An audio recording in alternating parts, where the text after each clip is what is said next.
Hi guys, welcome to Office Blokes React. I'm Office Bloke Dave. I'm Office Bloke Daz. Collectively, we're two of the Office Blokes again. A lot of shuffling going on this week, isn't there? Yeah, I know. Yeah. I know. The rumours are true.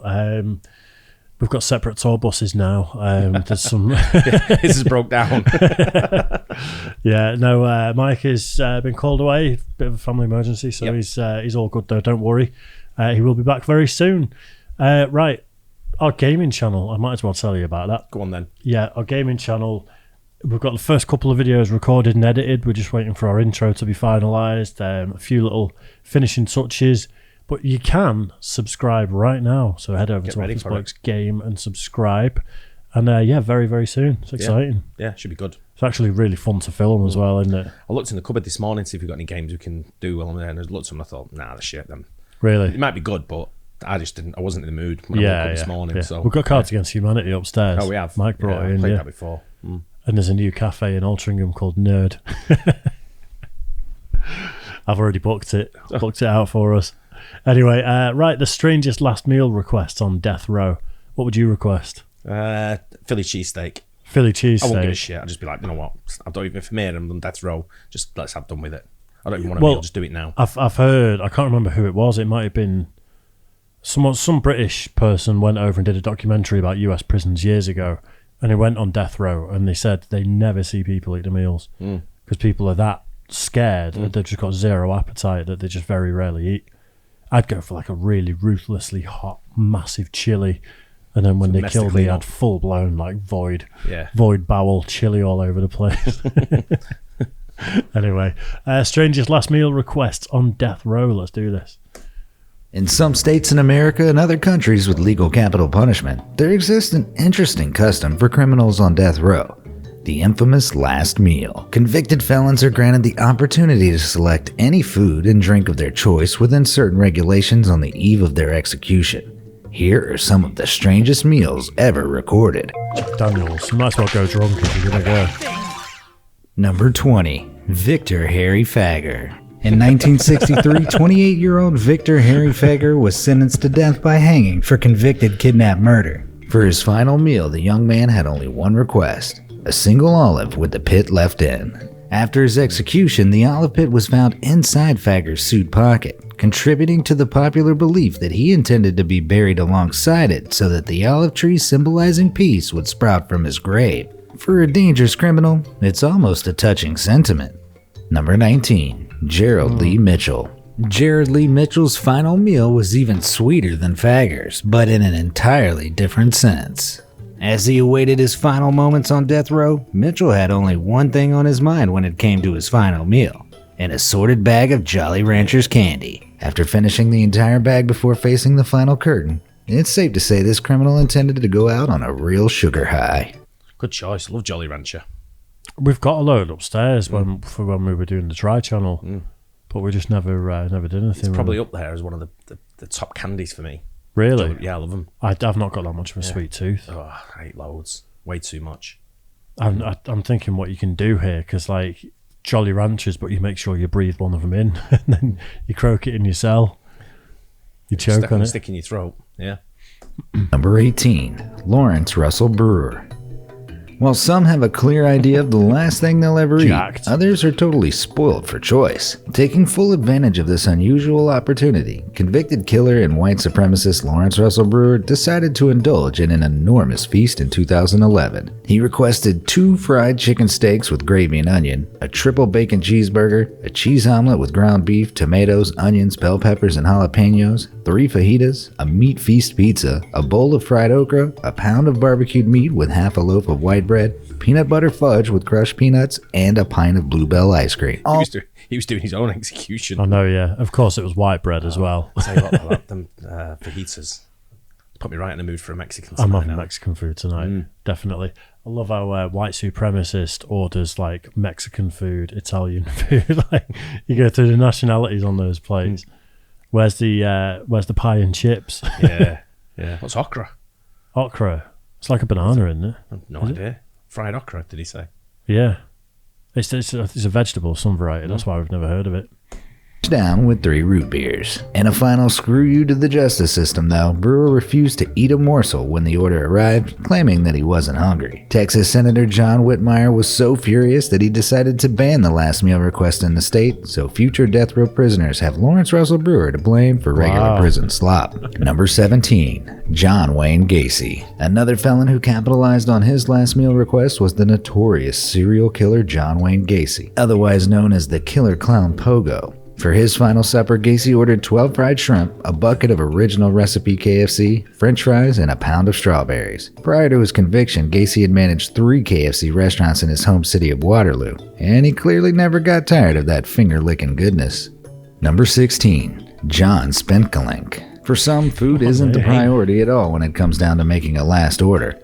Previously known as a heavy drinker, Spinkalink denied any special food to be prepared, but asked for a single flask of Jack Daniels instead, which he shared with the prison superintendent. After his death, the state of Florida's last meal provisions was revised to exclude alcohol altogether, but to be honest, going out while drunk doesn't seem like such a bad idea. Number 15. Kind of does beg the question, if you know you're going to die, what's the point? You don't need sustenance. I get the point in booze, because maybe you want to go out a little bit pissed. Yeah. But That's what I say. I'd just be like, let's get it over with. yeah. But it's probably the waiting that's the worst bit about it, isn't it? Because these people have been on death row for years as well. Yeah. Deservedly so, by the sounds of it. Not defending him. Eileen Wuornos. Eileen Wuornos also requested a beverage before taking her last breath in 2002, but of a different kind. A single cup of black coffee was all she wanted. It may seem like this request was her way of saying, don't even think about killing me before I've had my morning coffee, but Wuornos actually had far crazier motivations. In fact, she didn't believe she was going anywhere for long, as her notorious last words were, I'd just like to say I'm sailing with the Rock, and I'll be back like Independence Day with Jesus June 6th. It's safe to say she still hasn't turned up yet. Number 14. Ray Rector. Ray Rector seemed to have Some great names. Ray Rector. similar motivations when it came to his last meal. Rector had ordered a tasty-sounding meal consisting of steak, fried chicken, and cherry Kool-Aid, followed by a slice of pecan pie, but he left his dessert untouched. When asked why he changed his mind on the sweet treat, Rector simply said he was saving it for later. Whether this was intended as an ironic joke or a sinister hint that his return in the afterlife was imminent is entirely up to you. Number 13. Timothy McVeigh. What this senseless killer ordered as his last hurrah might surprise you, given the seriousness of his crimes. Okay. All McVeigh wanted to eat before his execution in 2001 was 2 pints of mint chocolate chip ice cream, though it's unclear whether one remained chilled as he guzzled down the first or simply melted into a puddle beside it. They should have just rammed these down their throats, thinking about it. Well, I know we're kind of thinking from a putting ourselves in their situation point of view, but in reality, these are some of the worst people on the planet that deserve to be, here's your last meal, and you just drop it on the floor in front of him. They should just ram it down the throats, and that should be the end of it. Simple. Last meal's ice cream, you just go, there you go, mate. I'd do more than that. Put your balls Laying in a it. cable in it and everything. Manscaped before you go in there. Honest, for a man responsible for 168 innocent deaths, Wow. even melted ice cream seems far too generous. Number 12. What was did they say what the... What the offence was, Timothy McVeigh. Yeah. Blew up Was it a Oklahoma bomb? City. Yeah, it was. Is it the was Oklahoma City bomber? Yeah, I think so. Ah, right. You know what, now it's... Yeah, makes sense. It was a while ago, so I'm thinking it was Oklahoma City, or was it something to do... I can't remember what it was now. Is it... Can't remember what the building was, but what was going on at the time. Was it a government building or something? For some reason, I've got a sports event in my head, but I don't think it was a sport. I can't remember. It was a long time ago, but that's what it was. I'm pretty sure it was Oklahoma City. It's fucked up that. He doesn't deserve ice cream, does he? No. David Leon Woods. Convicted murderer David Leon Woods spent a whopping 22 years on death row before he was put to death on May 4th, 2007 in Michigan, Indiana. When the daunting moment finally came, Woods had a fairly simple request for his last meal. He chose a standard pizza and an entire birthday cake, both of which he shared with his family. As it turns out, his birthday was actually 3 months after his execution, but hey, beggars can't be choosers. Number 11. Thomas J. Grosso. Thomas J. Grosso was not the brightest of the bunch, and when Judgment Day came in 1995, his final meal request reflected his questionable life choices. He ordered a plethora of extravagant foods like 24 steamed clams, half a dozen barbecued ribs, a Burger King double cheeseburger, and 2 strawberry milkshakes, alongside a can of SpaghettiOs to be served at room temperature. When Grosso's meal arrived, he was served spaghetti and meatballs instead, a mistake he'd never forgive, as his final words were, "I did not get my SpaghettiOs. I got spaghetti. I want the press to know this." Number 10. Stephen. All the way to the end, aren't they? Yeah, see the headlines the next day. Yeah. Convicted scumbag on death row doesn't get SpaghettiOs. Wow. Fruitcakes. It's crackers, isn't it? I don't think it should be allowed. That's it's a fine dance in the prison system, isn't it? Because if you don't keep people sweet to a degree, it'll just riot because there's not enough staff to prisoners. And you've also, some people have got to be treated with a little bit of respect. I'm sure if it was like old school prison 150 years ago. These are death row inmates, mate. No, I'm not saying them. They ain't seen anyone else anyway. No, they're in their own little cage. I'm saying more for the sake of the prison guards and stuff. Like, they don't want to make the environment more dangerous for themselves by just... Yeah, I get what you're saying. I think you're more referring there to a general prison sort of population. Yeah, I am. But yeah. not these psychopaths. Oh, no, not these guys. No, these guys just need a fork in the eye and then I've done with it, just leave them in the corner for a few days. I think they need to be wheeled out and then you go, oh, the machine's broken today, back in your cell, and just over and over and over again. Like proper crazy. Anderson. Grosso isn't the only one to throw a seemingly random ingredient into the mix when concocting the perfect final meal. Stephen Wayne Anderson was a pretty deadly criminal, but his food choices were interesting to say the least. Before his execution in California in 2002, the 48-year-old requested 2 grilled cheese sandwiches, a pint of cottage cheese, a hominy corn mixture, peach pie and chocolate chip ice cream, and, well, a big helping of radishes on the side. Number 9. Right. Peter J. Minial. Convicted killer Peter J. Minial could give Lawrence Russell Brewer a run for his money for one of the biggest orders ever served on death row in 2004. Minial confessed to his crimes and was vocal about being ready to pay the price, but not before he gorged himself on this whopping order. He requested 20 beef tacos, 20 beef enchiladas, 2 double cheeseburgers, a pizza with jalapenos, fried chicken, spaghetti with salt, and a modest dessert of half a chocolate cake, half a vanilla cake, cookies and cream ice cream, caramel pecan fudge ice cream, and a small fruitcake. To wash it all down, he also had 2 lots of Coke, Pepsi, root beer, and orange juice. Maybe he intended to explode Henry VIII style before facing the music. Number 8. At what point is it you've got a $10 limit, mate? Or, you know what I mean? That's why it should be banned. None of them get anything. No last meals, no nothing. 10 o'clock in the morning, mate, someone's going to come in, take you to that room in there, and you're over. Take you to the showers. Yeah. Velma Barfield. This sweet, God-fearing grandmother became known as the Death Row Granny. Velma Barfield was the first woman put to death in the U.S. in 22 years when she was executed by lethal injection in 1982.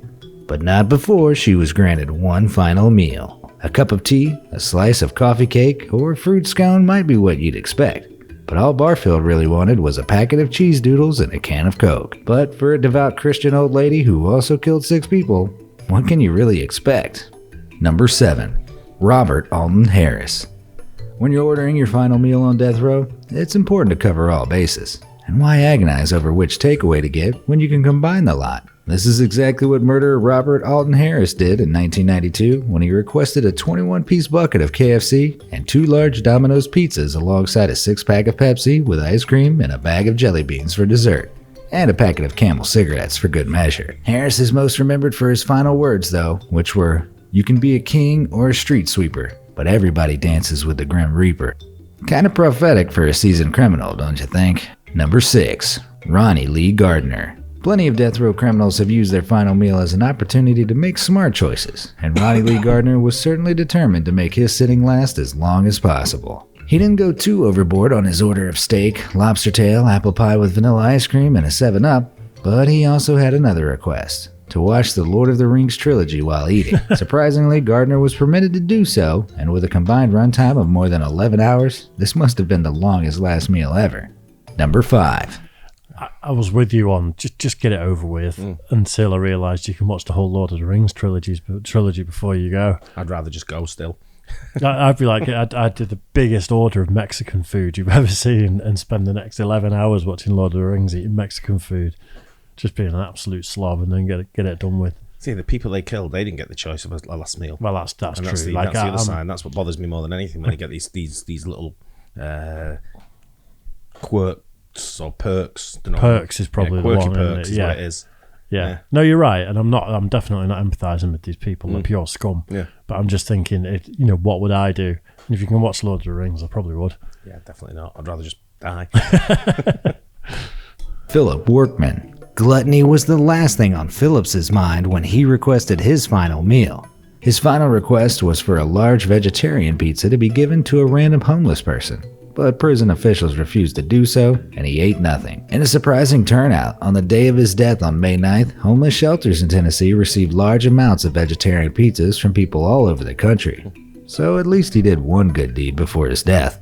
Number 4. Angel Nieves Diaz. Phillip Workman may have gone hungry because of his strangely selfless request, but Angel Nieves Diaz deliberately turned down his last meal. As he didn't order anything special, Diaz was served the regular Wednesday prison menu of shredded turkey with taco seasoning, cheese, rice, pinto beans, tortilla shells, apple crisp, and ice cream. As surprisingly nice as that sounds, Diaz refused to eat that too, and in his final words he condemned the death penalty as a form of vengeance, but also a cowardly act by humans. Number 3. Oba Chandler. For his last meal, he ordered 2 salami sandwiches on white bread with mustard and peanut butter, and a grape jelly sandwich on white bread with iced tea and a coffee. And with all that bread, it's safe to say, another one bites the crust. Dreadful. Shirt link on screen and in the description if you feel the need to expose the world to more crummy puns. Number 2. Robert Dale Conklin. Conklin clearly had expensive taste as he requested filet mignon wrapped in bacon, deveined shrimp sauteed in garlic butter with lemon, baked potato with sour cream, chives, and real bacon bits, corn on the cob, asparagus with hollandaise sauce, French bread with butter, goat cheese, cantaloupe, vanilla bean ice cream, and iced tea. Number 1. James Edward Smith. This convicted felon had one of the most bizarre last meal requests ever recorded. When it came down to his final meal request in 1990, all he wanted was a lump of soil. Although some have speculated that he did indeed intend to chow down on the dirt, others have suggested he planned to perform a voodoo ritual as the soil was specified to be the Rayconda type, associated with witchcraft. As dirt was not on the list of foods permitted by prison regulation, Smith's request was denied and he was served a cup of yogurt instead, which of course is the only reasonable alternative. So, what would you order if... Yeah, it's easy because we're just hearing the people's names and not their crimes and all that sort of stuff. You don't want death row for speeding, mate. No. You know what I mean? No, that's for sure. Yeah, I like that though. And all these people who order some big elaborate thing, if you just bring them a yogurt. Yeah. I like that. I mean, we don't have capital punishment over here, do we? No. No, we have whole life sentences. Unfortunately. That's the worst you can get. But can you imagine some of these people go in prison you heard of in different parts of the world, and they're asking for something. No, you lose all right when you go in prison for the crimes you commit. It's one of those, isn't it? And I know I'm not talking about death row. I'm talking about the prison population in general. But you see them with like privileges, PlayStations, TVs, things like that, and it is like, in a way, it seems like dealing with children, where it's like you let them play with their toys so you can have an easy life. Yeah, but it's innocent. There are innocent families that can't afford that, and they're given privileges like that. It's bullshit. Yeah, I agree. You know what I mean? So at least give him a PlayStation and chop their hands off first. That's amazing at playing with his nose. At least it's something that you can keep him occupied with. But there's got to be sort of like give and take. Give a PlayStation, take a hand. Fair enough. Fair play. What would your last meal be? Let us know in the comments. And should we both have Mexican food tonight separately, I will say. Yeah, we don't dine together. No, never. Hope you guys enjoyed it. Don't forget to like and subscribe, hit the bell. We'll catch you on the next one. Cheers, guys. Cheers.